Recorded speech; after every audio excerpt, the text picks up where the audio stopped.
Terima kasih Anda masih bersama kami di Health on Top. Oke, tadi segmen sebelumnya Kak Kat sempat bilang kalau misalnya ada beberapa olahraga yang memang kadang ada beberapa tubuh yang kita pakai otot yang mana dan itu yang dilatih. Nah, sebetulnya di olahraga pole dance sendiri, bagian tubuh mana sih yang kira-kira paling kepake gitu, yang paling berkontribusi lah gitu?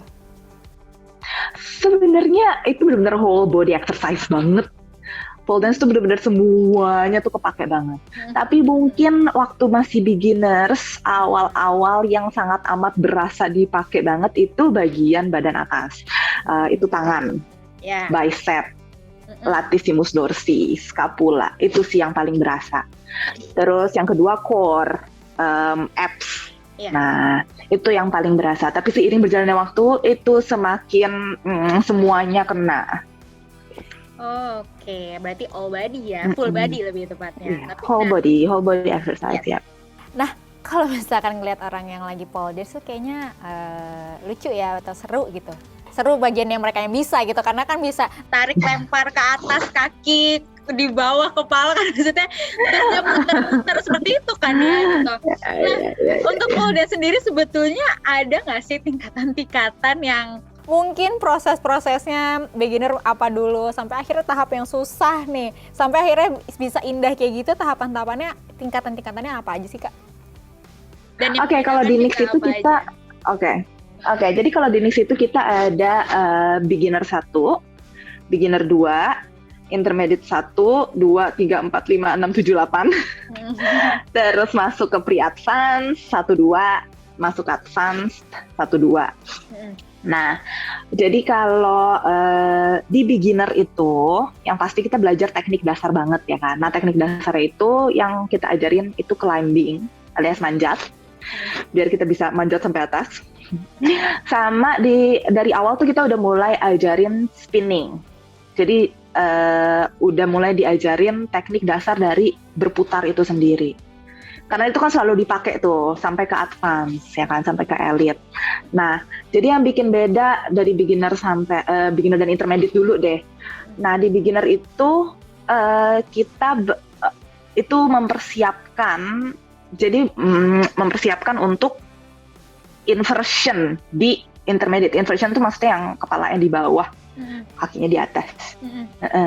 Nah, di intermediate itu baru kita mulai tahapannya untuk lebih fasih inversion.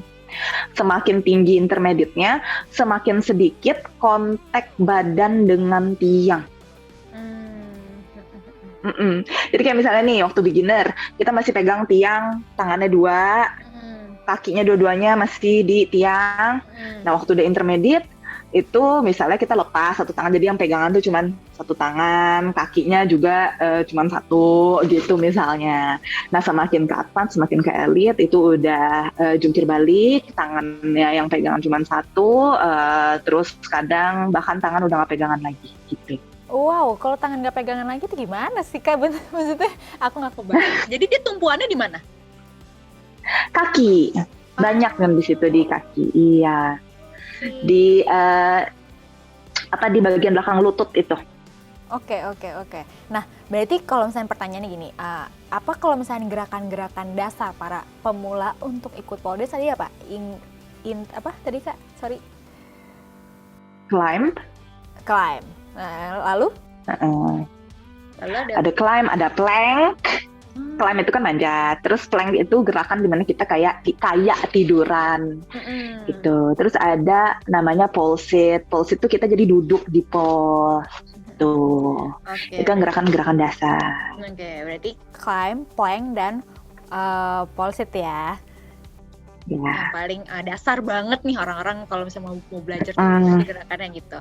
Oke, nah untuk memulai olahraga pole dance ini ada nggak sih mungkin start dari umur berapa dan batasannya mungkin?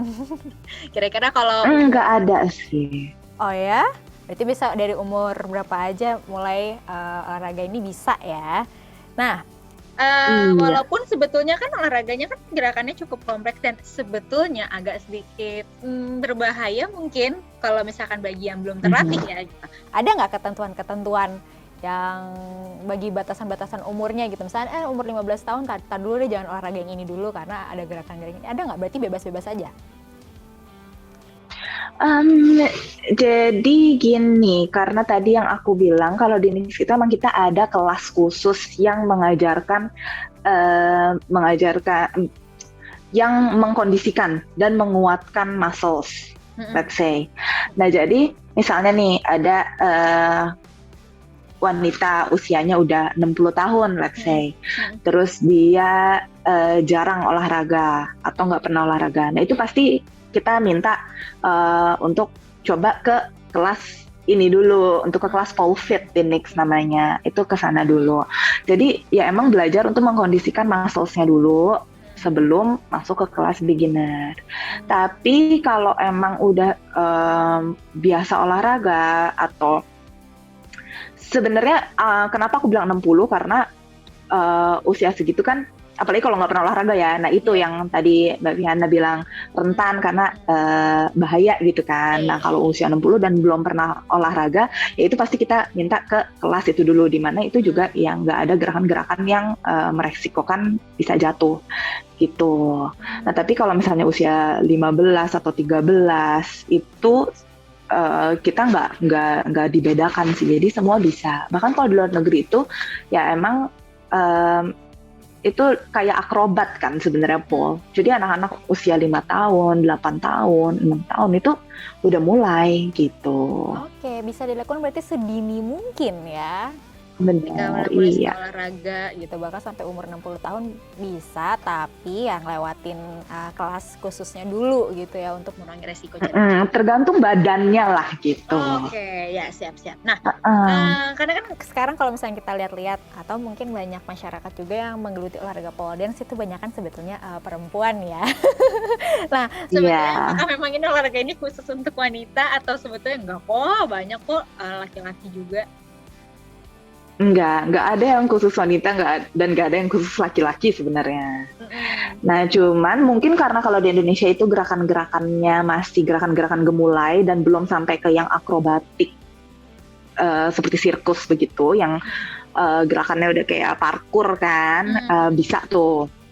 Cuman kalau di Indonesia mungkin masih lebih populer yang gerakan-gerakan gemulai, jadi ya mungkin karena itu peminatnya lebih banyak dari wanita. Gitu. Oke. Nah, untuk satu kali olahraga itu butuh durasi berapa lama sih? Kalau kelas di Nix itu sendiri kita 1 jam durasinya. Iya, nah Kak. Itu 1 jam udah sama warming up ya berarti sama udah. Oke, 1 jam bergelut di atas tiang. Iya, betul. Wow, itu emang benar-benar butuh ini sih keseimbangan ya, otot-otot sangat-sangat terpakai gitu. Nah, idealnya kalau misalnya dalam seminggu untuk latihan pole dance kira-kira butuh waktu berapa kali sih?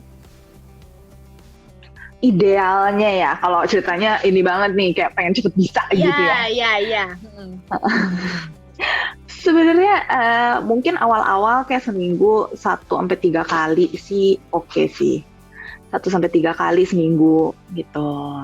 Nah tapi kalau semakin lama kan udah semakin sering olahraga nih, semakin sering ngepol. Nah itu mungkin bisa 1-5 kali gitu. Nah, kira-kira untuk tubuh mulai merasakan manfaat dari olahraga pole dance sendiri membutuhkan waktu berapa lama latihan sih, Kak? Kalau untuk menguatkan badan, menguatkan otot itu dari awal, dari sebulan lah itu juga udah berasa. Nah, kalau untuk membentuk badan tuh 3-6 bulan.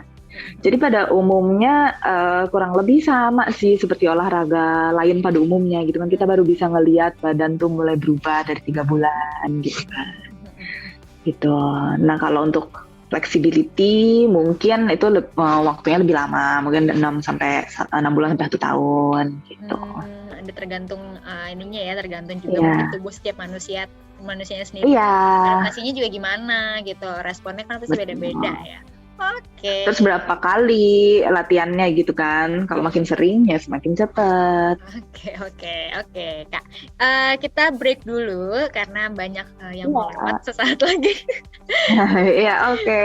Oke, jangan kemana-mana, tetaplah bersama kami di Health on Talk.